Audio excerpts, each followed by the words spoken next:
Last week, Minister, a man in his 80th year from Wexford, Sean Hayes, pulled his own teeth, having contacted 7 dentists in Wexford, as well as the primary care centre at Grogan's Road, and they all said they could do nothing for him. He said on local radio that he blames the government, not the dentists. So I'm asking the Minister for Health what provisions his department is taking to provide emergency dental cover for adult medical card holders unable to access a dental service due to the current oral health care crisis. And if you can make Thank you, Deputy Minister. Thanks very much, Deputy. And the situation that you've described is not an acceptable situation. Everybody who has a medical card needs to be able to access a dentist under the Dental Treatment Service Scheme.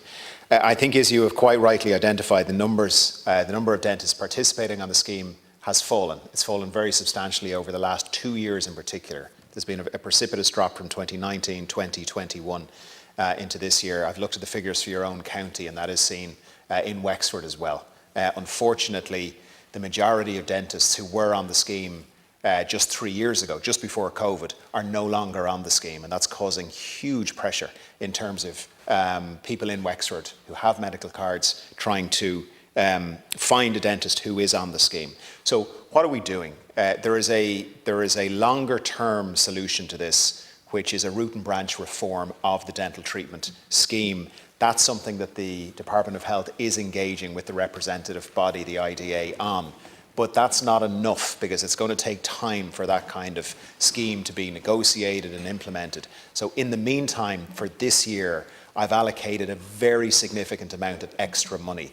So the forecast spend for this year would have been about €40 million for the scheme. We've increased that from 40 million to 66 million. So we've increased the amount of funding into it by more than a half. And what that has meant is 2 things. It's meant that there are services available, scale and polish, which had been removed from the scheme, which we've added back to the scheme. But more importantly for the dentists, the fees that we're paying have dramatically increased. And what we would like to see, and what I would ask the dentists to do, is to re-engage with the scheme. We've many dentists around the country, indeed in Wexford, who've been involved in the scheme for many years. The fees are now substantially higher, and I would ask those dentists to re-engage and stay with us while we negotiate a permanent new scheme. Minister, I'd say substantially higher would be somewhat of an exaggeration. The question I actually asked you was what you were doing about access to emergency services. An 80-year-old man whose wife died a couple of years ago, and also his son. It is in no way reflective of 21 billion that we put into in order to have a first world health service. As Sean himself says, a third world health service. And I think that's what somebody of 80 years of age, who worked all his life, paid tax all his life, having to pull 4 of his own teeth, certainly doesn't instill confidence.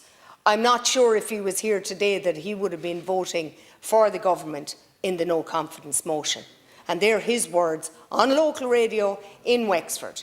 An 80-year-old man pulling 4 of his own teeth. Thank you. No emergency service, Deputy Minister. Minister, please. Thank you, Deputy. What can happen in an emergency situation is anybody should get in touch with the HSE. Now, they'll do several things. The first thing they'll do is they will contact dentists who are on the scheme in the area, and they will try to arrange emergency care or try to arrange an emergency visit. In an extreme situation, the care can be provided directly by a HSE dentist. However, there's a very limited number of HSE dentists, and they're spending most of their time treating children, for example. So that's the direct answer in terms of emergency care. You come from a commercial background.